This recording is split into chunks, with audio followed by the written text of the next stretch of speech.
ಅಕ್ಷರಾಭ್ಯಾಸವನ್ನು ಸೂಕ್ತ ಕಾಲದಲ್ಲಿ ಮಾಡಿಸಿದರೆ ಆ ಮಗುವಿನ ವಿದ್ಯಾಭ್ಯಾಸಕ್ಕೆ ತುಂಬ ಶುಭಕರವಾದ ನಾವು ಸೂಚನೆಯನ್ನು ಮುನ್ನುಡಿಯನ್ನು ಹಾಕಿದಾಗ ಇಂಥ ಸಂದರ್ಭದಲ್ಲಿ ನನಗೆ ಶಂಕರ್ನಾಗ್ ಅವರು ನೆನಪಾಗ.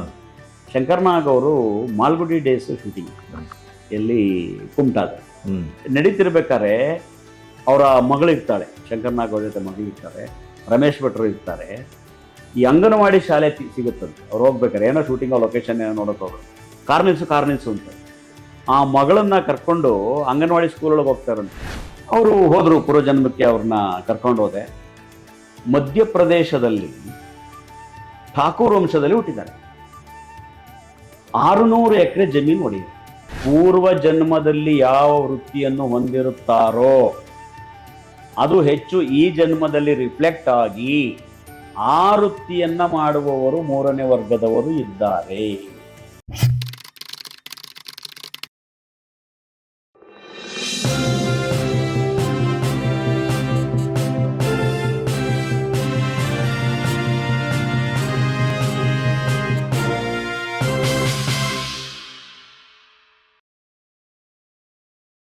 ಅದೇ ನಾನು ಹೇಳಿದಾಗೆ ಎಲ್ಲ ವರ್ಗದ ಜನರಿಗೂ ಕೂಡ ಇದರ ಮಾಹಿತಿ ತಲುಪಬೇಕು.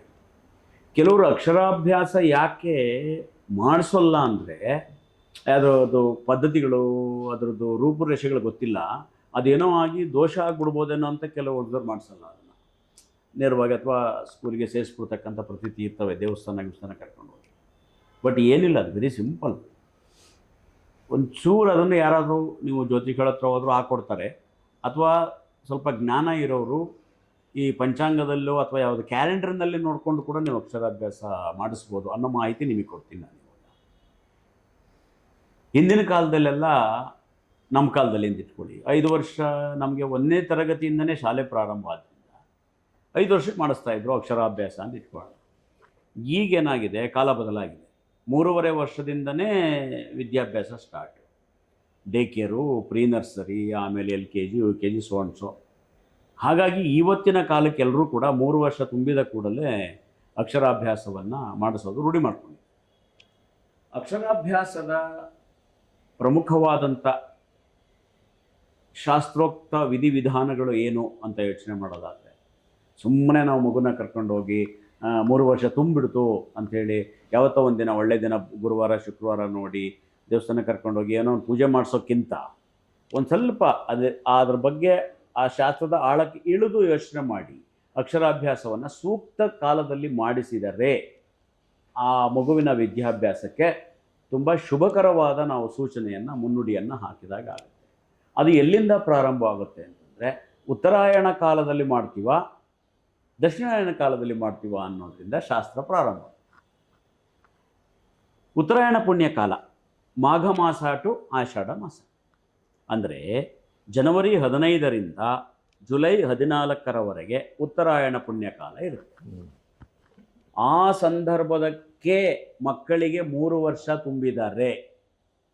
ಉತ್ತರಾಯಣ ಪುಣ್ಯಕಾಲದಲ್ಲಿ ನೀವು ಅಕ್ಷರಾಭ್ಯಾಸವನ್ನು ಮಾಡಿಸಬಹುದು. ಕರೆಕ್ಟಾಗಿ ಜ್ಞಾಪಕ ಇಟ್ಕೊಳ್ಳಿ.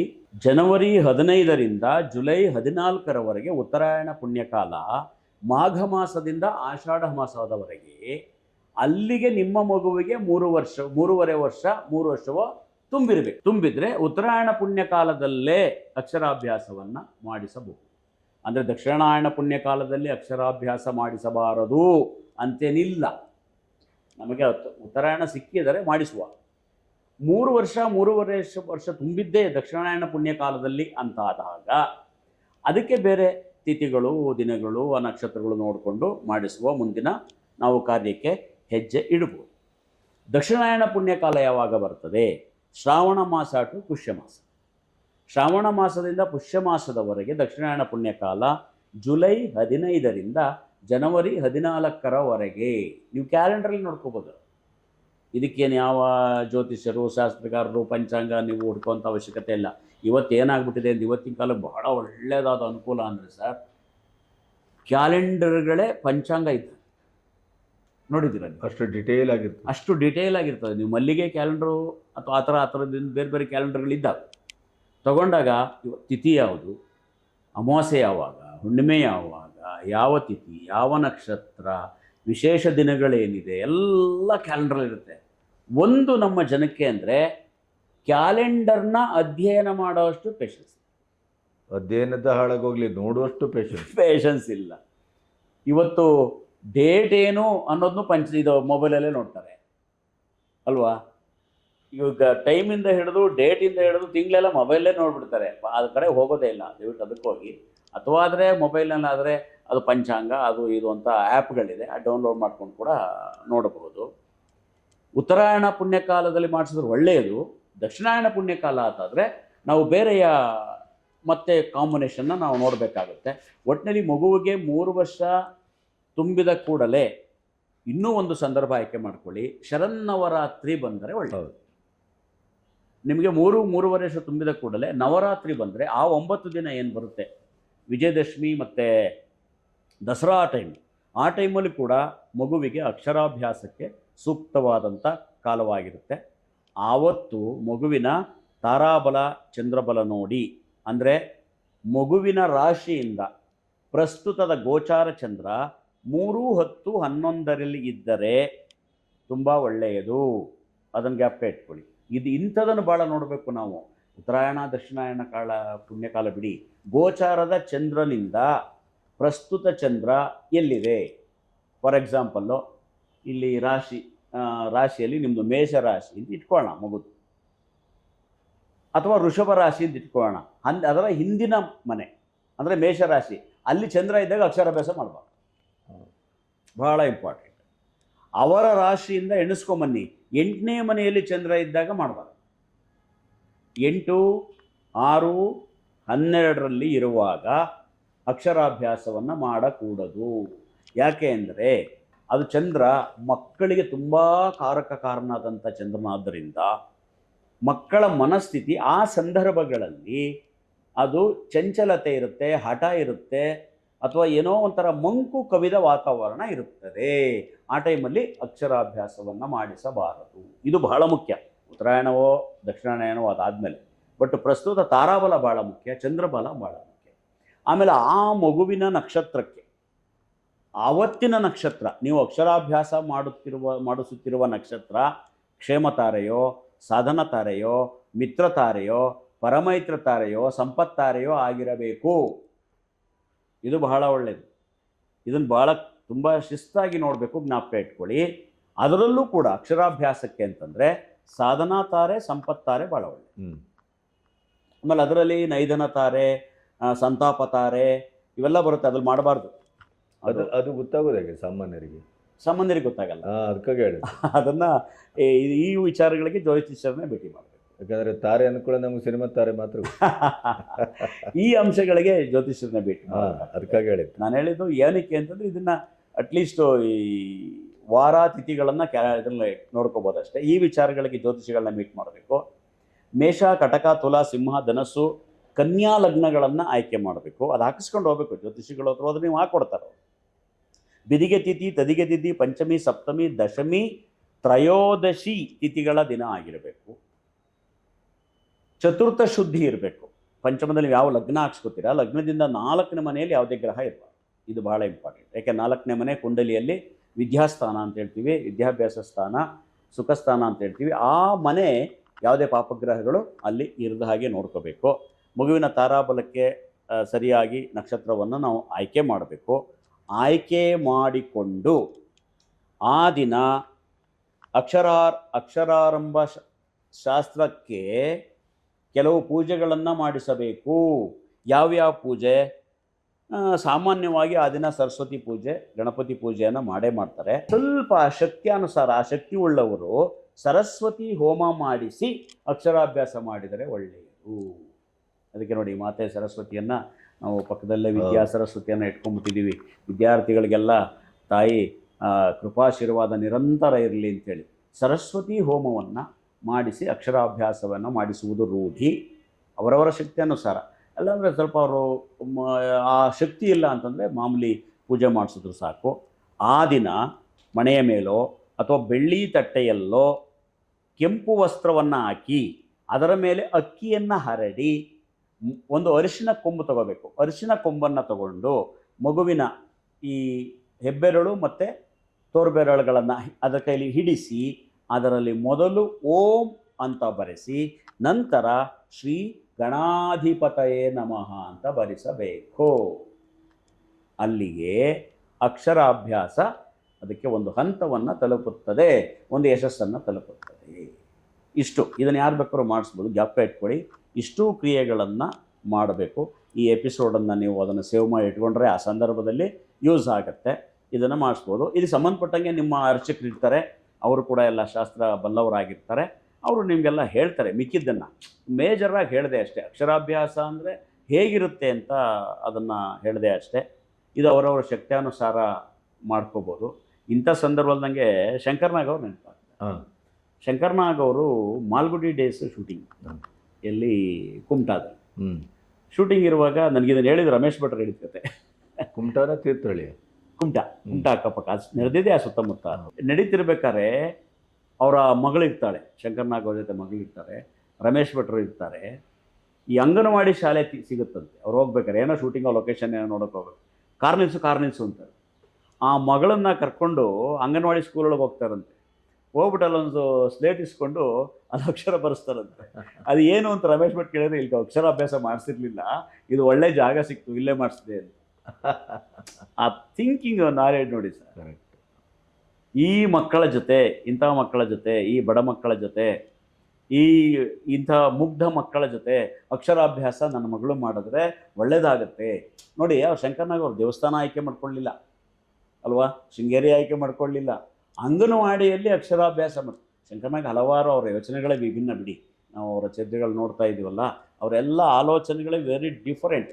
ಅದರೊಳಗೆ ಅಕ್ಷರಾಭ್ಯಾಸ ಸಂದರ್ಭ ಬಂದಿದ್ದರಿಂದ ನನಗೆ ಅದು ನೆನಪಾಯಿತು. ಕರೆಕ್ಟ್. ರಮೇಶ್ ಭಟ್ರು ನನಗೆ ಈ ಸ್ಟೋರಿಯನ್ನು ಹೇಳಿದ್ದರು. ಹಾಗಾಗಿ ಅಕ್ಷರಾಭ್ಯಾಸದ ಮಹತ್ವ ಅದಾಗಿರ್ತದೆ. ಅದಾದ ನಂತರ ಮುಂದಿನ ನಡೆನೇ ಶಾಲೆಗೆ ಅಡ್ಮಿಷನ್. ಅಕ್ಷರಾಭ್ಯಾಸ ಶಾಲೆಗೆ ಅಡ್ಮಿಷನ್ ಮಾಡಬೇಕಾದ್ರೆ ಜ್ಯೋತಿಷಿಗಳನ್ನ ಮೀಟ್ ಮಾಡಿ, ಈಗ ಹೇಗೆ ನಾವು ತಾರಾಬಲ ಚಂದ್ರಬಲ ನೋಡಿದ್ವೋ, ಅಡ್ಮಿಷನ್ ಮಾಡೋದಕ್ಕೆ ಒಂದು ಡೇಟ್ ಹಾಕ್ಸ್ಕೊಂಡು ಅವತ್ತು ಅಡ್ಮಿಷನ್ ಮಾಡೋದು ಕೂಡ ಒಳ್ಳೆಯದು. ಯಾಕೆ ಅಂತನ್ನಿ, ನೀವು ಶಾಲೆಗೆ ಅಡ್ಮಿಷನ್ ಮಾಡಿಸೋದಕ್ಕೆ ನಿಮಗೆ ಆಪ್ಷನ್ ಇರುತ್ತೆ ನಮ್ಮ ಹತ್ರ ಅಲ್ವಾ. ಇವತ್ತೇ ಅಡ್ಮಿಷನ್ ಕ್ಲೋಸ್, ಇನ್ಯಾವತ್ತೂ ಮಾಡಿಸ್ಕೊಳ್ಳೋದು ಅಂತೇನು ಶಾಲೆಗಳಲ್ಲಿ ಇರಲ್ಲ. ಆಪ್ಷನ್ ಇರುತ್ತೆ, 1 ತಿಂಗಳು ಟೈಮ್ ಇರುತ್ತೆ, 15 ದಿನ ಟೈಮ್ ಇರುತ್ತೆ.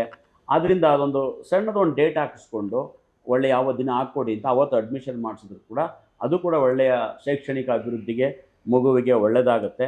ಯಾಕೆ ಅಂತಂದರೆ ಆಪ್ಷನ್ ಇದು ಬೇರೆದಕ್ಕೆಲ್ಲ ಇಲ್ಲ. ನೀವು ಯಾವುದೋ ಫ್ಲೈಟ್ ಟಿಕೆಟ್ ಮಾಡಿಸ್ತೀರಾ, ಯಾವುದೋ ಇಂಟರ್ವ್ಯೂ ಆಗಿದೆ, ನಾವೆಲ್ಲ ಮುಹೂರ್ತ ನೋಡ್ಕೊಂಡು ಕೂತ್ಕೊಳ್ಳೋಕ್ಕಾಗಲ್ಲ. ಅದು ಓಕೆ, ಅದು ದೇವ್ರ ಮೇಲೆ ಭಾರ ಹಾಕಿ ಆ ಕೆಲಸಗಳನ್ನ ಮಾಡ್ಕೊಂಡು ಹೋಗ್ತೀವಿ. ಇದು ನಮ್ಮ ಕೈಲಿ ಇರುತ್ತದೆ. ಹಾಗಾಗಿ ಆ ದಿನಾಂಕವನ್ನು ಹಾಕಿಸಿ ಅಲ್ಲಿ ಸೇರಿಸ್ಬೇಕು. ಅದರ ಜೊತೆಗೆ ಇನ್ನೊಂದು ಟಿಪ್ಸ್ ಕೊಡ್ತೀನಿ. ಶಾಲೆಗೆ ಸೇರಿಸಿದ ದಿನಾಂಕ, ಅಕ್ಷರಾಭ್ಯಾಸ ಮಾಡಿದಂಥ ದಿನಾಂಕ, ದಯವಿಟ್ಟು ಈ ದಿನಾಂಕಗಳನ್ನು ಡೈರಿಯಲ್ಲಿ ಬರೆದಿಟ್ಕೊಳ್ಳಿ. ಕರೆಕ್ಟ್. ಎಲ್ಲೋ ಉಪಯೋಗಕ್ಕೆ ಬರುತ್ತದೆ. ಯಾವುದೋ ಮಗು ಅದು ಯಾವುದೋ ಉನ್ನತ ಹಂತವನ್ನು ತಲುಪಿದಾಗ ಇಂಥ ದಿನ ಅಕ್ಷರಾಭ್ಯಾಸವನ್ನು ಮಾಡಿಸಿದ್ದಕ್ಕೆ ನಮ್ಮ ಮಗು ಇವತ್ತು ಇಂಥ ಒಂದು ಉನ್ನತ ಸ್ಥಾನವನ್ನು ತಲುಪ್ತು ಅನ್ನೋ ದಾಖಲೆ ಸಿಗ್ತದೆ. ಬೇರೆಯವರಿಗೆ ಹೇಳ್ಬೋದು ಅದನ್ನು. ಹೌದು, ಬರೆದಿಟ್ಕೊಡಿ. ಈಗ ನಾವು ಇದುವರೆಗೂ ನಮ್ಮ ಹತ್ರ ಬರ್ತಾರಲ್ಲ, ಅವ್ರು ಡೇಟ್ ಆಫ್ ಬರ್ತೇ ಮರ್ತೋಗಿರ್ತಾರೆ. ಸರ್ ನಮ್ಮ ಬರೆದಿಟ್ಟಿಲ್ಲ, ಡೇಟ್ ಇದೆ, ಟೈಮ್ ಇಲ್ಲ, ಅದು ಯಾವತ್ತೋ ಗೊತ್ತಿಲ್ಲ. ಹುಟ್ಟಿದ ದಿನಾಂಕವನ್ನೇ ಬರೆದಿಡಲ್ಲ ಅಂದರೆ ಇದನ್ನೆಲ್ಲ ಬರೆದಿಡ್ತಾರಪ್ಪ ಅಂತ ಯೋಚನೆ ನಮಗೆ ಬರುತ್ತೆ. ಹಾಗೆ ಮಾಡಬೇಡಿ. ಸ್ವಲ್ಪ ಪೇಷನ್ಸಿಂದ ಒಂದು ಡೈರಿ ತಗೊಂಡು ಅಕ್ಷರಾಭ್ಯಾಸ ಮಾಡಿದ ದಿನಾಂಕ ಮತ್ತು ಸಮಯ, ಶಾಲೆಗೆ ಅಡ್ಮಿಷನ್ ಮಾಡಿಸಿದಂಥ ದಿನಾಂಕ ಮತ್ತು ಸಮಯ, ಇದೆಲ್ಲ ಬರೆದಿಟ್ಕೊಳ್ಳಿ. ಆಮೇಲೆ ನೀವು ಯಾವುದಾದ್ರು ಕೆಲಸಕ್ಕೆ ಸೇರ್ತೀರ, ಹೊಸ ಕೆಲಸಕ್ಕೆ, ಮೊದಲ ದಿನ ಕೆಲಸಕ್ಕೆ ಹೋದಂಥ ದಿನಾಂಕ ಮತ್ತು ಸಮಯ, ಇವನ್ನೆಲ್ಲ ದಾಖಲಿಸಿಟ್ಕೊಂಡ್ರೆ ಎಲ್ಲೋ ಬೇಕಾಗುತ್ತೆ ಅದು ನಮಗೆ ರಿಸರ್ಚ್ ಮಾಡೋದಕ್ಕೋ ನೋಡಲಿಕ್ಕೋ. ಯಾವಾಗಲೂ ನಾವು ಜ್ಯೋತಿಷಿಗಳು ಕೇಳ್ಬಿಡ್ತೀವಿ, ಅಕ್ಷರಾಭ್ಯಾಸ ಮಾಡಿಸಿದ್ದು ದಿನಾಂಕ ಬರೆದಿಟ್ಟಿದ್ದರೆ ಕೊಡಿ, ನೀವು ಕೆಲಸಕ್ಕೆ ಯಾವತ್ತು ಸೇರಿಕೊಂಡ್ರೆ ಅದಿದ್ದರೆ ಕೊಡಿ ಅಂತ ಕೇಳುವ ಸಾಧ್ಯತೆ ಇರುತ್ತೆ. ಹಾಗಾಗಿ ಅದನ್ನೆಲ್ಲ ಒಂದು ಕಡೆ ಬರೆದಿಟ್ಕೊಂಡ್ರೆ ಒಳ್ಳೆಯದು, ಮುಂದೆ ಅದು ಅನುಕೂಲ ಆಗುತ್ತೆ ಅಂತ ಹೇಳೋದಕ್ಕೆ ಇಷ್ಟಪಡ್ತೀನಿ. ಅದಾದ ನಂತರ ಇಷ್ಟೆಲ್ಲ ಆಗೋದಕ್ಕೆ ಕಾರಣ, ಆವಾಗಲೇ ನಾವು ಮೊದಲಿಂದ ಹೇಳ್ಕೊಂಬರ್ತಾ ಇದ್ವಿ, 3 ವರ್ಷ ತುಂಬೋದ್ರೊಳಗೆ ಜಾತಕ ಬರೆಸ್ಕೊಳ್ಳಿ. ಜಾತಕ ಬರೆಸ್ಕೊಂಡು ಕೂಲಂಕುಷವಾಗಿ ಇಟ್ಕೊಳ್ಳಿ. ಜಾತಕ ಬರೆಸೋ ವಿಚಾರಕ್ಕೆ ನಾನು ಹೇಳೋದಾದರೆ, ಈ ಕಂಪ್ಯೂಟರ್ ಜಾತಕಕ್ಕಿಂತ ಈ ಮಗುವಿನ ಬಗ್ಗೆಯೇ ಕುಳಿತು ಅದರನ್ನೇ ಕಾನ್ಸಂಟ್ರೇಷನ್ ಮಾಡಿ ಕೈಯಲ್ಲಿ ಬರೆಸುವ ಜಾತಕ ಸ್ವಲ್ಪ ಪರಿಪೂರ್ಣವಾಗಿರುತ್ತದೆ ಅಂಥೇಳಿ ನಾನು ಹೇಳ್ತಿಲ್ಲ. ಬಹಳ ಹಿಂದಿನಿಂದ ಕಾಲದಿಂದಲೂ ಕೂಡ ಇದು ನಂಬಿಕೆ. ಈ ಕಂಪ್ಯೂಟರ್ ಜಾತಕಗಳು ಮೊದಲು ಇರಲೇ ಇಲ್ಲ. ನಮ್ಮ ಕಾಲದೆಲ್ಲ ಕಂಪ್ಯೂಟರ್ ಜಾತಕಗಳಿರಲ್ಲ, ಎಲ್ಲ ಕೈನಲ್ಲೇ ಬರಿತಾ ಇದ್ರು. ಈಗಲೂ ಕೂಡ ನಿಮಗೆ ಆ ಥರ ಕೈನಲ್ಲೇ ಹಸ್ತಾಕ್ಷರದಲ್ಲೇ ಬರೆಯೋರೇ ಸಿಕ್ಕಿದರೆ ಅವ್ರ ಹತ್ರ ಬರ್ಸೋದು ಒಳ್ಳೆಯದು. ನಾನಂತೂ ಇವತ್ತು ಕೂಡ ಕಂಪ್ಯೂಟರ್ ಜಾತಕ ತೆಗಿಯಲ್ಲ, ನಾನು ಹ್ಯಾಂಡ್ ರೈಟಿಂಗಲ್ಲೇ ನಾನು ಜಾತಕ ಬರೆಯೋದು, ನನ್ನ ಕೈಯಾರನೇ ಬರೆಯೋದು.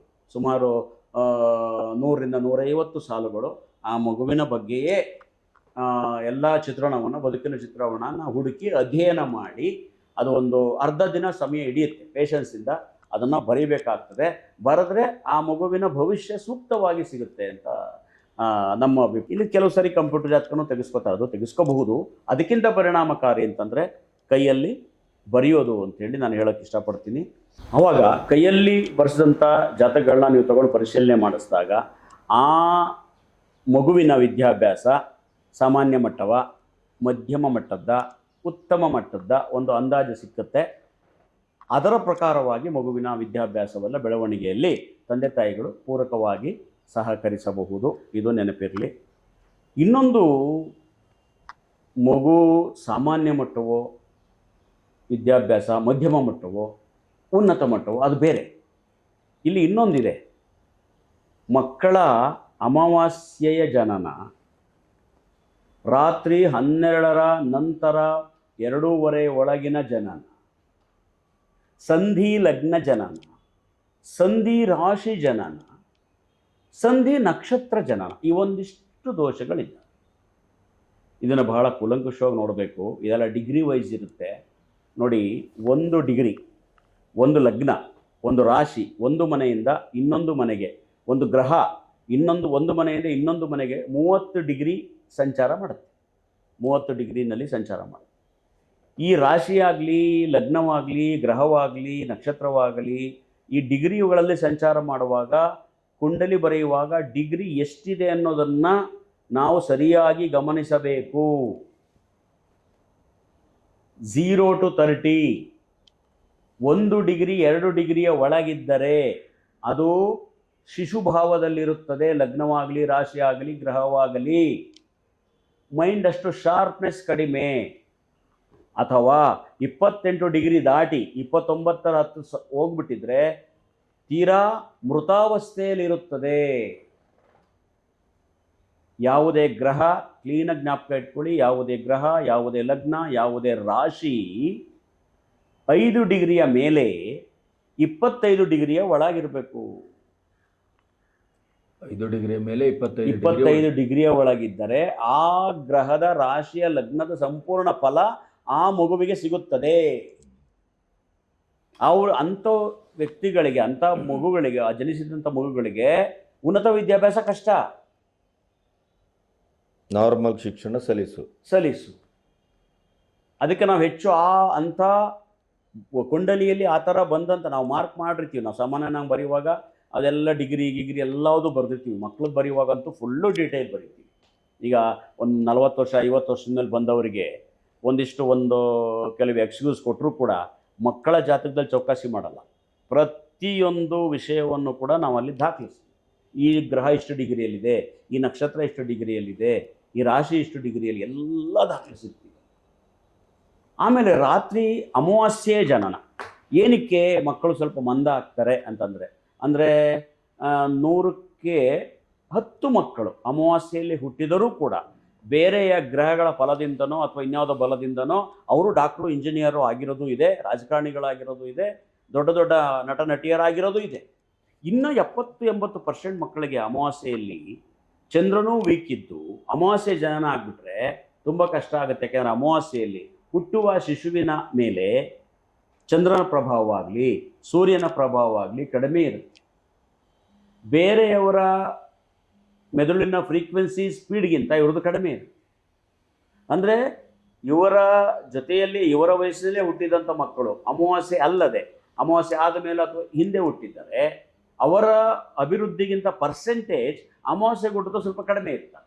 ಅಂದರೆ ಅಭಿವೃದ್ಧಿ ಆಗಲ್ಲ ಅಂತಲ್ಲ, ಅದು ವೇಸ್ಟ್ ಜಾತಕ ಅಂತಲ್ಲ. Very simple.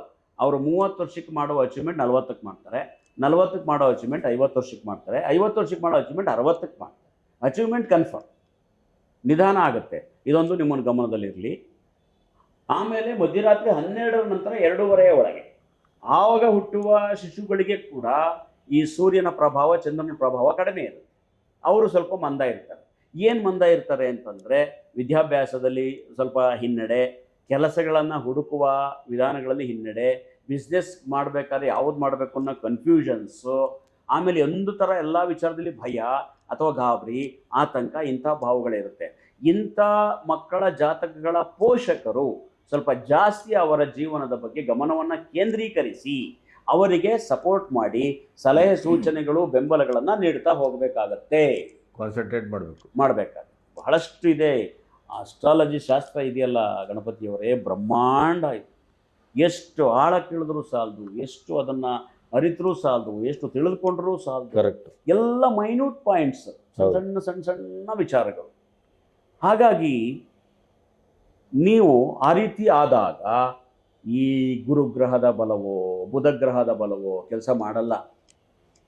ಸಂಧಿ ಲಗ್ನ ಸಂಧಿ ರಾಶಿ ಆಗಬಾರ್ದು, ಅದನ್ನು ನೋಡ್ಕೊಳ್ಳಿ. ಅದಕ್ಕೆ ಏನಪ್ಪ ಅಂತಂದರೆ ಬಾಲ್ಯದಲ್ಲೇ ಜಾತಕ ಬರೆಸಿದ್ದಾರೆ, ಇದು ಬಹಳ ಇಂಪಾರ್ಟೆಂಟು. ಸಂಧಿ ಲಗ್ನ ದೋಷವನ್ನು ರಾಶಿ ದೋಷವನ್ನು ತೆಗೆಯಬಹುದು, ದೊಡ್ಡವರಾದ ಮೇಲೆ ತೆಗೆಯೋಕ್ಕಾಗಲ್ಲ. ಇದು ಇಂಪಾರ್ಟೆಂಟ್. ಮಕ್ಕಳಾಗಿದ್ದಾಗಲೇ ಸಂಧಿ ಲಗ್ನ ಇದೆ ಅಂತ ಗೊತ್ತಾರೆ, ಈಸಿಯಾಗಿ ಆ ದೋಷವನ್ನು ನಿವಾರಣೆ ಮಾಡಬಹುದು. 20-25 ವರ್ಷಕ್ಕೆ ಆ ದೋಷ ಹೆಚ್ಚು ಬಲಿತ್ಬಿಟ್ಟಿರ್ತದೆ. ಅದನ್ನು ಮತ್ತೆ ರಿಪೇರಿ ಮಾಡೋದು ಕಷ್ಟ. ನಾನು ಆಗಲೇ ಹೇಳಿದಾಗೆ ಪುಸ್ತಕಗಳನ್ನು ತಲೆ ಹತ್ರ ಇಡೋದು, ಮಗುವಿಗೆ ಆಗಾಗ ನಾವು ಅರ್ಚನೆಗಳನ್ನು ಮಾಡಿಸೋದು, ಅಥವಾ ಒಂದು ನಕ್ಷತ್ರ ಶಾಂತಿಯನ್ನೋ ಲಗ್ನ ಶಾಂತಿಯನ್ನೋ ಸಂಧಿ ಶಾಂತಿಯನ್ನೋ ಮಾಡಿಸಿದರೆ ಅದರ ಪರಿಣಾಮ ಕಡಿಮೆ ಆಗುತ್ತೆ. ಈ ಕಾರಣಕ್ಕೆ ಪುಟ್ಟ ಮಕ್ಕಳ ಜಾತಕವನ್ನು ಬೇಗ ಬರೆಸ್ಕೊಳ್ಳಿ. ಈಗ 12 ವರ್ಷದವರೆಗೂ ನಾವು 5 ವರ್ಷದವರೆಗೂ ಬರೆಸಬೇಡಿ ಅಂತ ಹೇಳೋ ಪ್ರಕಾರ ಆಗಿ ಸಂಧಿ ಲಗ್ನವನು ಸಂಧಿ ರಾಶಿ ಆಗಿದ್ರೆ ಏನು ಸರ್ ಮಾಡೋದು? ರಿಪೇರಿ ಮಾಡ್ಲಿಕ್ಕೆ ಸಾಧ್ಯ ಆಗಲ್ಲ. ಈ ಥರ ಎಲ್ಲ ಪಾಯಿಂಟ್ಸ್ ಎಲ್ಲ ಇದೆ. ಹಾಗಾಗಿ ಅದ್ರ ಬಗ್ಗೆ ಒಂದು ನಿಗಾ ಇರಲಿ, ಗಮನ ಇರಲಿ, ಹುಷಾರಾಗಿ ಅದರ ವಿಚಾರವನ್ನು ವಿವೇಚನೆಯನ್ನು ಮಾಡಿಕೊಳ್ಳಬೇಕಾಗ್ತದೆ. ಇದರಲ್ಲಿ ಇನ್ನೊಂದಿದೆ, ಈ ವಿದ್ಯೆಯನ್ನು ಅವಲಂಬಿಸಿಯೇ ಜನ ಜೀವಿಸಬೇಕಾ ಒಂದು ಪ್ರಶ್ನೆ ಅಲ್ವಾ? ಈಗ ಡಾಕ್ಟರ್ ರಾಜ್ಕುಮಾರ್ ಆಗಲೇ ಮಾತಾಡಿದ್ವಿ, ಬರೀ 3ನೇ ತರಗತಿ, ಅವರೊಂದು ಅದ್ಭುತವಾದ ಜೀವನವನ್ನು ಕಾಣಲಿಲ್ವಾ? ಇಲ್ಲಿ ನಾವು ಅದನ್ನು ಪ್ರತಿಯೊಬ್ಬ ವ್ಯಕ್ತಿಯ ಜೀವನವನ್ನು 3 ವಿಭಾಗವಾಗಿ ವಿಂಗಡಿಸಬಹುದಾದರೆ, ಮೊದಲನೆಯದು ವಿದ್ಯೆಯನ್ನೇ ಅವಲಂಬಿಸಿ ಜೀವಿಸುವವರು. ಎರಡನೆಯದು ಹೊಂದಿರುವ ವಿದ್ಯೆಯನ್ನು ಬದಿಗಿರಿಸಿ ತಮಗೆ ಇಷ್ಟವಾದ ಹವ್ಯಾಸದ ವೃತ್ತಿಯಲ್ಲಿ ಜೀವಿಸುವವರು. ಫಾರ್ ಎಕ್ಸಾಂಪಲ್, ಈಗ ನೀವು ಏನೋ ಓದಿರ್ತೀರ, ಈಗ ನಿಮ್ಮ ಹವ್ಯಾಸ ಬಂದು ಪತ್ರಕರ್ತರು, ಹೌದು, ಅದ್ರ ಬಗ್ಗೆ ಇಂಟ್ರೆಸ್ಟ್ ಜಾಸ್ತಿ, ನಿಮ್ಗೆ ವಿದ್ಯೆ ಬೇಕಾಗಲ್ಲ, ಅದಕ್ಕಿಂತ ಹೆಚ್ಚು ನೆಮ್ಮದಿಯನ್ನು ಇದ್ರಲ್ಲಿ ಕಾಣ್ತಾ ಇರ್ತೀರ ಅಲ್ವಾ? ಈ ಪ್ರೆಸ್ ಫೀಲ್ಡಲ್ಲಿ ಕಾಣ್ತಿರ್ತೀರ. ಆ ರೀತಿ ಮೂರನೇ ಒಂದು ಜನಾಂಗ ಇದೆ, ಇದು ಬಹಳ ತುಂಬ ಇಂಟ್ರೆಸ್ಟಿಂಗ್ ಪಾಯಿಂಟ್. ಪೂರ್ವ ಜನ್ಮದಲ್ಲಿ ಯಾವ ವೃತ್ತಿಯನ್ನು ಹೊಂದಿರುತ್ತಾರೋ ಅದು ಹೆಚ್ಚು ಈ ಜನ್ಮದಲ್ಲಿ ರಿಫ್ಲೆಕ್ಟ್ ಆಗಿ ಆ ವೃತ್ತಿಯನ್ನು ಮಾಡುವವರು 3ನೇ ವರ್ಗದವರು ಇದ್ದಾರೆ. ಇದು ಬಹಳ ಇಂಪಾರ್ಟೆಂಟು. ಆದರೆ ವಿವೇಚನೆಯಿಂದ ಜಾತಕವನ್ನು ಕುಂಡಲಿಯನ್ನು ಪರಿಶೀಲಿಸಿದರೆ ಹೋದ ಜನ್ಮದಲ್ಲಿ ಇವರು ಯಾವ ವೃತ್ತಿ ಮಾಡುತ್ತಿದ್ದರು ಅಂತ ಕಂಡುಹಿಡಿಯಬಹುದು. ಈ ಆತ್ಮ ಸಂಚಾರ ಇದೆಯಲ್ಲ ಜನ್ಮದಿಂದ ಜನ್ಮಕ್ಕೆ, ಅದು ಕೆಲವು ಕ್ಯಾರೆಕ್ಟರ್ಗಳು ಮತ್ತು ಕೆಲವು ವಿದ್ಯೆಗಳನ್ನು ತಗೊಂಡು ಬರ್ತದೆ. ಅದು ಈ ಜನ್ಮದಲ್ಲಿ ರಿಫ್ಲೆಕ್ಟ್ ಆಗ್ತದೆ. ಉದಾಹರಣೆಗೆ, ನಿಮಗೆ ಹೋದ ಜನ್ಮದಲ್ಲಿ ಮಾವಿನ ಹಣ್ಣು ತುಂಬ ಇಷ್ಟ ಆಗ್ತಿತ್ತು ಅಂದರೆ ನಿಮ್ಗೆ ಈ ಜನ್ಮದಲ್ಲೂ ಕೂಡ ಮಾವಿನ ಹಣ್ಣು ಕಂಡ್ರೆ ಇಷ್ಟ. ಇದಕ್ಕೆ ಬಹಳಷ್ಟು ಉದಾಹರಣೆಗಳು ಇದ್ದಾವೆ. ನಮ್ಮ ಹತ್ರ ತುಂಬ ಇದೆ, ನಾವು ನೋಡ್ತಾ ಇರ್ತೀವಿ. ನನ್ನ ಹತ್ರ ಒಬ್ಬರು ಬಂದರು, ಸುಮ್ಮನೆ ಕುತೂಹಲಕ್ಕೆ ಅವ್ರು ಕೇಳಿದ್ರು, ಸರ್ ಇವರು ನಮ್ಮ ಯಜಮಾನರು ಹೋದ ಜನ್ಮದಲ್ಲಿ ಏನಾಗಿತ್ತು? ನಾನು ಸ್ವಲ್ಪ ಅದನ್ನು ಅವಲೋಕನ ಮಾಡಿ ಹುಡುಕಿ ಎಲ್ಲ ನೋಡಿ, ಅಮ್ಮ ಇವರು ಹೋದ ಜನ್ಮದಲ್ಲಿ ವೆಟರ್ನರಿ ಡಿಪಾರ್ಟ್ಮೆಂಟಲ್ಲಿದ್ದರು, ಅಲ್ಲಿ ಡಾಕ್ಟರ್ ಆಗಿದ್ರೋ ಕಾಂಪೌಂಡರ್ ಆಗಿದ್ರೋ ಗೊತ್ತಿಲ್ಲ. ಒಟ್ಟಿನಲ್ಲಿ ಹೋದ ಜನ್ಮದಲ್ಲಂತೂ ಪ್ರಾಣಿಗಳ ಮೇಲೆ ಪ್ರೀತಿ ಇರಲಿಲ್ಲ, ಇವರಿಗೆ ಕಡಿಮೆ ಇತ್ತು. ಈಗ ಬಂದಿದೆ? ಇಲ್ಲ, ಈಗಲೂ ಬಂದಿಲ್ಲ, ಈಗಲೂ ಇದೆ. ಈಗ ಮುಂದಕ್ಕೆ ಬರ್ತೀನಿ ನಾನು. ಇವಾಗ ಇತ್ತು, ಅದನ್ನು ಚೆಕ್ ಮಾಡಬೇಕಲ್ಲ. ಅವ್ರ ಯಜಮಾನ್ರನ್ನ ಕೇಳಿದೆ, ನಿಮ್ಮ ಯಜಮಾನರು ಈಗ ನಾಯಿ ಬೆಕ್ಕನ್ನೇನಾದ್ರು ದ್ವೇಷಿಸ್ತಾರಾ ಅಂದೆ. ಕಾಣೋಂಗಿಲ್ಲ ಸರ್, ಕಲ್ ತಗೊಂಡು ನೋಡೋಗ್ತಾರೆ ಅಂದರು. ಅಯ್ಯಯ್ಯೋ. ಹಸುನೂ ಸಹ ಹೊಡೆದೋಡಿಸ್ತಾರೆ, ನಾನೇ ಬೈತೀನಿ ಹಸುಗೆಲ್ಲ ಓಡಿಸ್ಬೇಡಿ ಅಂದರು. ಅಲ್ಲಿಗೆ ನಾನು ಹೇಳಿದ ನಿಜನ, ಆತ್ಮ ಜೊತೆ ಆ ಕ್ಯಾರೆಕ್ಟರ್ ಬಂದಿದೆ. ಈ ಥರದ್ದು ಎಷ್ಟೋ ಉದಾಹರಣೆಗಳನ್ನು ನಾನಿಲ್ಲಿ ಪರಿಶೀಲನೆ ಮಾಡಿದ್ದೀನಿ. ಅದು ಏನು ಸುಮ್ಮನೆ ಏನು ಊಹಾಪೋಹದಲ್ಲಿ ಹೇಳಿಲ್ಲ, ಅವ್ರ ಬಾಯಿಂದನೇ ನಾನು ಹೇಳಿಸ್ತೀನಿ. ಹಿಂಗಾಗಿದ್ರಾ, ಹಾಗಿದ್ರೆ ಅವ್ರು ಹಂಗಾಗಿದ್ದಾರೆ. ಎಷ್ಟೋ ಕುಂಡ್ಲಿಗಳು ನೋಡಿದ್ದೀನಿ. ನೀವು LLB ಆಸಕ್ತಿ ಇತ್ತಾ ಅಂತ, ಜನ್ಮದಲ್ಲಿ ಲಾಯರ್ ಆಗಿರ್ತಾರೆ ಅವರು. ಸರ್ ನಾನು ಸೇರ್ಕೋಬೇಕು ಅಂತ ಹೋದವನು ವಾಪಸ್ ಬಂದೆ ಸರ್, ಈಗಲೂ ನನಗೆ ಭಾಳ ಬೇಜಾರು LLB ಓದಲಿಲ್ವಲ್ಲ ಅಂತ. ಯಾಕೆಂದ್ರೆ ಅವರು ಜನ್ಮದಲ್ಲಿ ವಕೀಲರಾಗಿರ್ತಾರೆ, ಅದು ಜೊತೆಲಿ ಬಂದಿರುತ್ತೆ, ಭಾಳ ಅಬ್ಸರ್ವೇಷನ್, ವಾಸನೆ ಬಂದಿರ್ತದೆ. ಆ ರೀತಿಯಿಂದನೂ ಕೂಡ ಕೆಲವರು ಆ ವಿದ್ಯೆ ಮತ್ತು ವೃತ್ತಿಯನ್ನು ಅನುಭವಿಸಿ ಜೀವನ ಮಾಡ್ತಾ ಇರ್ತಾರೆ. ಈಗ ನಾವು ಯಾವ ಯಾವ ರಾಶಿಗಳವರು ಸಾಮಾನ್ಯವಾಗಿ ಯಾವ ವಿದ್ಯೆಯನ್ನು ಸಾಮಾನ್ಯವಾಗಿ ಹೊಂದುತ್ತಾರೆ ಅಂತ ಒಂದು ಅಂದಾಜಲ್ಲಿ ವಿಶ್ಲೇಷಣೆ ಮಾಡುವ. 100ಕ್ಕೆ 60ರಿಂದ 70% ಹೊಂದಿರ್ತಾರೆ. ಅದು ಕೂಡ ಪೂರ್ವಜನ್ಮದ ಸಂಸ್ಕಾರಕ್ಕೆ ತಕ್ಕಂತೆ ಆಯಾ ರಾಶಿ ನಕ್ಷತ್ರದಲ್ಲೇ ಅವರವರ ಜನನವೂ ಕೂಡ ಈ ಜನ್ಮದಲ್ಲೇ ಆಗಿರುತ್ತೆ. ಅದು ಬೇರೆ ವಿಚಾರ. ಉದಾಹರಣೆಗೆ ನಾನು ಆಗಲೇ ಹೇಳಿದೆ, ಈ ರೀತಿ ಸುಮಾರು ನನ್ನ ಹತ್ರ ಪ್ರೂವ್ ಆಗಿದೆ. ಈ ಪೂರ್ವ ಜನ್ಮದ ಬಗ್ಗೆ ಎಷ್ಟು ಪರ್ಸೆಂಟ್ ನಂಬ್ತೀರಿ ಗಣಪತಿಯವರು? ನಾನು ನಂಬ್ತೇನೆ. ನಂಬ್ತೀರಾ? ಯಾಕಂದರೆ ತರಂಗದಲ್ಲಿ ನಾನಿದ್ದಾಗ ಪುನರ್ಜನ್ಮದ ಬಗ್ಗೆ ಒಂದು 4 ವರ್ಷ ಅಧ್ಯಯನ ಮಾಡಿ ದೊಡ್ಡ ಸರಣಿಯನ್ನು ಬರೆದಿದ್ದೆ. ಮಾಡಿದ್ರಲ್ಲ. ಇಲ್ಲಿ ಇನ್ನೊಂದು ಶಾಸ್ತ್ರದ ಬಗ್ಗೆ ನಿಮಗೆ ಗೊತ್ತಾಗುತ್ತೆ ವಿಷಯ, ಹೇಳ್ತೀನಿ, ರಿವೀಲ್ ಮಾಡ್ತೀನಿ ಈ ಎಪಿಸೋಡಲ್ಲಿ. ಇದುವರೆಗೂ ಮಾಡಿರಲಿಲ್ಲ, ಇಲ್ಲಿ ಮಾಡುವ. ಸಂಮೋಹಿನಿ ತಂತ್ರ ಅಂಥೇಳಿ, ಪಾಸ್ಟ್ ಲೈಫ್ ರಿಗ್ರೆಷನ್ ಅಂತೇಳಿ ಅದೊಂದು ವಿದ್ಯೆ ಇದೆ. ಅದೊಂದು ಬೃಹತ್ ವಿದ್ಯೆ, ಮಹತ್ತರವಾದ ವಿದ್ಯೆ. ಈ ನಾನು ಧ್ಯಾನ, ಹಿಪ್ನೋಟಿಸ್ ಧ್ಯಾನ ಇದರಲ್ಲಿ ಇದ್ದೆ. ಒಂದು 12 ವರ್ಷಗಳಿಂದ ಈ ಧ್ಯಾನ ವಿಚಾರಗಳಲ್ಲಿದ್ದೆ. ಈ ಧ್ಯಾನ ವಿಚಾರಗಳಲ್ಲಿದ್ದಾಗ ನಮ್ಮ ಗುರುಗಳು, ಅವರು ವೇಣುಗೋಪಾಲ್ ಗುರುಗಳು ಅಂತೇಳಿ, ಅವರೇ ಧ್ಯಾನ ಗುರುಗಳು, ಅವರು ಒಂದು ಕ್ಯಾಂಪ್ ಅರೇಂಜ್ ಮಾಡ್ತಾರೆ 10 ದಿವಸದ್ದು, ಪಾಸ್ಟ್ ಲೈಫ್ ರಿಗ್ರೆಷನ್ ಅಂತ. ನಿಮ್ಗೆ ಅದು ಫೋಟೋಸ್ ತೋರಿಸ್ತೀನಿ, ಈಗ ಆಡಿಯನ್ಸಿಗೆ ತೋರಿಸ್ಬೋದು ಸರ್ಟಿಫಿಕೇಟ್. ಅವ್ರು ಹೇಳ್ತಾರೆ, ಕೋಟೆಯವರೇ ತೊಗೊಂಬಿಡಿ, ನೀವು ಹೇಗಿದ್ರು ಅಸ್ಟ್ರಾಲಜರ್ ಇದ್ದೀರಿ, ನಿಮ್ಗಿದು ಬಹಳ ಬೇರೆಯವ್ರಿಗಿಂತ ನಿಮಗೂ ಕೂಡ ಹೆಚ್ಚು ಉಪಯುಕ್ತವಾಗ್ತದೆ. ಅಲ್ಲಿದೆ ಅದು ನೀವು ಹಾಕ್ಬೋದು, ಫೋಟೋ ಆಗ್ತದೆ ಅಂತ ಹೇಳ್ತಾರೆ. ನಿಜವಾಗಿ ನಂಗೆ ನಂಬಿಕೆ ಬರೋದಿಲ್ಲ. ನೀವಾದರೆ ವರ್ಕ್ ಮಾಡಿದ್ದೀರಿ, ಓಕೆ. ನನಗೆ ಟಿ ವಿಯಲ್ಲಿ ಕೆಲವು ಎಪಿಸೋಡ್ ನೋಡ್ತಿದ್ದೆ, ಇದೇನು ಅದು ಕ್ರಿಯೇಷನ್ನ, ಇದು ಆಗುತ್ತಾ ಅಂತೇಳಿ ಒಂದು ಸಣ್ಣ ಡೌಟ್ ಅಂತ ಇಟ್ಕೋಬೋದು, ಒಂದು 50% ಡೌಟು. ಆವಾಗ ಕುತೂಹಲಕ್ಕೆ, ಇಲ್ಲ ಇದು ತಗೊಂಡೇ ಬಿಡೋಣ ಕ್ಲಾಸ್ ಅಂತೇಳಿ 10 ದಿನ ನಾನು ತರಬೇತಿಗೆ ಹೋದೆ. ತಗೊಂಡ ನಂತರ ಅದು ಪ್ರಯೋಗ ಮಾಡಬೇಕಲ್ಲ. ನಾನಿಲ್ಲಿ ನಮ್ಮ ಅಸ್ಟ್ರಾಲಜಿ ಇದಕ್ಕೆ ಬಂದವ್ರಿಗೆಲ್ಲ ನಾನು ಅದನ್ನು ಒತ್ತಿ ಹೇಳ್ತಿರ್ಲಿಲ್ಲ. ಯಾಕೆಂದರೆ ನನಗೆ ಮೂಲ ವೃತ್ತಿಗೆ ಸಮಯ ಹೊಂದ್ಸೋಕ್ಕಾಗ್ತಿಲ್ಲ, ಇನ್ನು ಅದನ್ನೆಲ್ಲ ಮಾಡ್ಕೊಂಡು ಕೂತ್ಕೊಳ್ಳೋಕ್ಕಾಗಲ್ಲ ಅಂತೇಳಿ ಸುಮ್ಮನೆ ಕಲ್ತಿಟ್ಕೊಳ್ಳೋಣ ಅಂತೇಳಿ ಇಲ್ಲೇ ಗೋಡೆಯಲ್ಲಿ ಸರ್ಟಿಫಿಕೇಟ್ ಹಾಕಿರ್ತೀನಲ್ಲ. ಕೇಳ್ತಾರೆ, ಸರ್ ಇದು ಮಾಡ್ತೀರಾ ಅಂದಾಗ, ಹೌದು ನನಗೆ ಅದು ಗೊತ್ತಿದೆ, ಕಲ್ತ್ಕೊಂಡಿದ್ದೀನಿ ಅಂದಾಗ, ಸರ್ ನಮ್ಗೆ ಇಂಟ್ರೆಸ್ಟ್ ಇದೆ ನೋಡಬೇಕು ಅಂದಂಥ ವ್ಯಕ್ತಿಗಳಿಗೆ ನಾನು ಅದನ್ನು ಪ್ರಯೋಗ ಮಾಡ್ತೀನಿ. ಅದರಲ್ಲಿ ಬಹಳ ವಿಶೇಷವಾದ 2 ಕೇಸ್ಗಳು ನನಗಿವತ್ತು ಮರೆಯೋಕ್ಕಾಗ್ತಿಲ್ಲ ಅಂತಂದರೆ, ಇಬ್ಬರು ವ್ಯಕ್ತಿಗಳು, ಇಬ್ಬರು 48-49 ವರ್ಷದವರು, ಇಬ್ಬರು ಇಂಜಿನಿಯರ್ಸೇ. ಸಾಮಾನ್ಯವಾಗಿ 48 ವರ್ಷದವರ ಮೇಲಿನವರನ್ನ ಪೂರ್ವಜನ್ಮಕ್ಕೆ ಕರ್ಕೊಂಡು ಹೋಗೋದು ಸ್ವಲ್ಪ ಕಷ್ಟ. ಈ 30 ವರ್ಷದ ಒಳಗದವರಾದರೆ ಸ್ವಲ್ಪ ಈಸಿ. ಆದರೂ ನನಗೆ ಈ ಥರ ಚಾಲೆಂಜಿಂಗ್ ತಗೊಂಡೆ ಅಭ್ಯಾಸ ಅಲ್ಲ, ಬನ್ನಿ ಸರ್ ಮಾಡೋಣ. ಅವರಿಬ್ಬರಿಗೂ ತಗೊಂಡೆ. ನೀವು ನಂಬಲ್ಲ, ಮಂಡ್ಯದಲ್ಲಿ ಇಂಜಿನಿಯರ್ ಇದ್ದಾರೆ ಅವರು, ಹರ್ಷ ಅಂತೇಳಿ ಮೋಸ್ಟ್ಲಿ ಅವ್ರ ಹೆಸರು. ಅವರು ಹೋದರು ಪೂರ್ವಜನ್ಮಕ್ಕೆ, ಅವ್ರನ್ನ ಕರ್ಕೊಂಡು ಹೋದೆ. ಮಧ್ಯಪ್ರದೇಶದಲ್ಲಿ ಠಾಕೂರ್ ವಂಶದಲ್ಲಿ ಹುಟ್ಟಿದ್ದಾರೆ. 600 ಎಕರೆ ಜಮೀನು ಒಡೆಯರು ಅವರು ಪೂರ್ವದಲ್ಲಿ.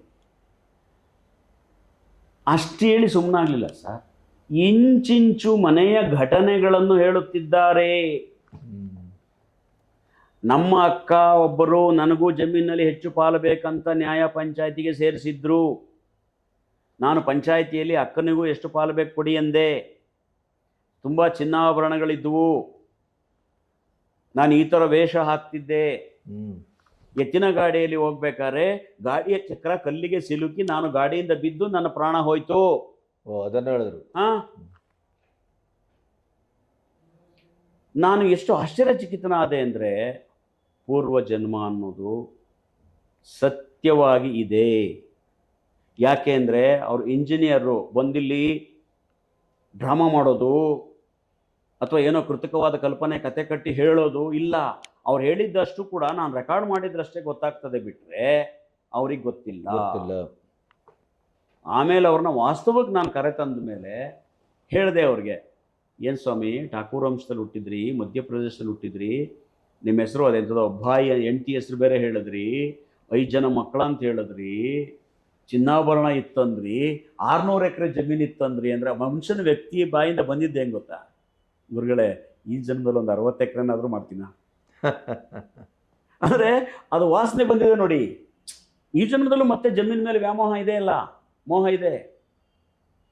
ಅಲ್ಲಿಂದ ಹೊರಗೆ ಬಂದರೂ ಕೂಡ ಸ್ವಲ್ಪ ಹೊತ್ತು ಅದರ ಆ ಜನ್ಮದಲ್ಲೇ ಇದ್ರು ಅವರು. ಯಾಕೆಂದರೆ ನಾವು ಅದನ್ನೆಲ್ಲ ಈ ಮೀಡಿಯಾದಲ್ಲಿ ಅವ್ರು ನಮ್ಮ ಫೋಟೋ ಎಲ್ಲ ತೋರಿಸೋಂಗಿಲ್ಲ, ಅದು ಖಾಸಗಿ ಇರ್ತದೆ. ಯಾರು ಇದ್ರ ಬಗ್ಗೆ ನೋಡಲೇಬೇಕು ಅಂದರೆ ಬನ್ನಿ ನನ್ನ ಹತ್ರ, ಅವ್ರ ವಿಡಿಯೋ ಇದೆ ತೋರಿಸ್ತೀನಿ. ಯಾಕೆಂದರೆ ಅಷ್ಟು ಸತ್ಯ. ಅವ್ರ ಜೊತೆ ಬಂದಿದ್ದಂಥ ಇನ್ನೊಬ್ಬರು ಹಂಪಿ ಹತ್ರ ಯಾವುದೋ ಸಾಮಂತ ರಾಜರಾಗಿದ್ದರಂತೆ. ಅವರು ರಾಜರ ಇದಕ್ಕೆ ಜನ್ಮಕ್ಕೆ ಹೋಗಿದ್ರು. ಕುದುರೆ ಮೇಲೆ ಬರ್ತಾ ಇದ್ದೀನಿ, ನಾನು ರಾಜ್ಯ ಇದು ಮಾಡ್ತಿದ್ದೆ, ಎಲ್ಲ ಕಾಲು ತೊಳಿತಿದ್ದಾರೆ, ಪಾದ ತೊಳಿತಿದ್ದಾರೆ. ನಾನು ಶಿವಲಿಂಗ ಪೂಜೆ ಮಾಡ್ಬೇಕಾದ್ರೆ ನನಗೆ ವಯಸ್ಸಾದ ನನ್ನ ಜೀವನ ಅಂತ್ಯ ಆಯಿತು. ಅವರು ಇಂಜಿನಿಯರೇ, ವೆಲ್ ಎಜುಕೇಟೆಡ್. ಅವರು ಕೂಡ ಶಾಕಿಂಗ್. ಅವರು ಹೇಳ್ತಾರೆ ಮನೆಯಿಂದ, ಸರ್ ಇವೆಲ್ಲ ಏನು ನಂಬಬೇಕೋ ಬಿಡಬೇಕೋ ಅಂತ ಒಂದು ಕುತೂಹಲದಲ್ಲಿ ನಾವು ಬಂದ್ವಿ. ನಾವು ಜನ್ಮ ನೋಡ್ತೀವಿ ಅಂತಲೇ ಗೊತ್ತಿಲ್ಲ, ಒಳ್ಳೆ 70 mm ಸ್ಕ್ರೀನಲ್ಲಿ ನಮ್ಮ ಲೈಫ್ ನೋಡ್ದಂಗೆ ಆಯಿತು ಅಂತ ಹೇಳ್ತಾ ಇದ್ದೆ. ಆವಾಗ ನನಗನ್ಸಿದ್ದು, ನಾನು ಈ ವಿದ್ಯೆಯನ್ನು ಕಲ್ತಿದ್ದು ಸಾರ್ಥಕವಾಯಿತು. ಯಾವಾಗಲೂ ನನಗೆ ಅದ್ರ ಮೇಲೆ ಫ್ರೀ ಇದ್ದಾಗ ಅಥವಾ ಅದ್ರ ಮೇಲೆ ನನಗೆ ಮಾಡಬೇಕು ಅಂತ ಅನ್ನಿಸ್ದಾಗ ಯಾವುದೋ ವಯಸ್ಸಿನಲ್ಲಿ ನಾನು ಮಾಡಬಹುದು ಅದನ್ನೆಲ್ಲ. ಖಂಡಿತ ಕಲ್ತಿಟ್ಕೊಂಡ್ರೆ ಯಾವತ್ತೂ ಹಾಳಾಗೋದಿಲ್ಲ ಅಂತೇಳಿ ಯಾಕೆ ಇದಿಷ್ಟು ಹೇಳಬೇಕಾಯ್ತು ಅಂತಂದರೆ, ಇವೆಲ್ಲ ವಿಷಯಗಳನ್ನು ಪೂರ್ವಜನ್ಮಕ್ಕೆ ಅಷ್ಟು ಮಹತ್ವ ಇದೆ. ವಿದ್ಯೆಗೂ ಇದಕ್ಕೂ ಲಿಂಕ್ ಇದೆ. ಜನ್ಮದಲ್ಲಿ ಓದಿದ್ದನ್ನೇ ಇಲ್ಲೂ ಓದಿರ್ತಾರೆ. ಜನ್ಮದಲ್ಲಿ ಬಿಸ್ನೆಸ್ ಮ್ಯಾನ್ ಆಗಿದ್ರೆ ಈ ಕಾಲದಲ್ಲಿ ಈ ಜನ್ಮದಲ್ಲೂ ಕೂಡ ಬಿಸ್ನೆಸ್ ಎಳೆಯುತ್ತೆ.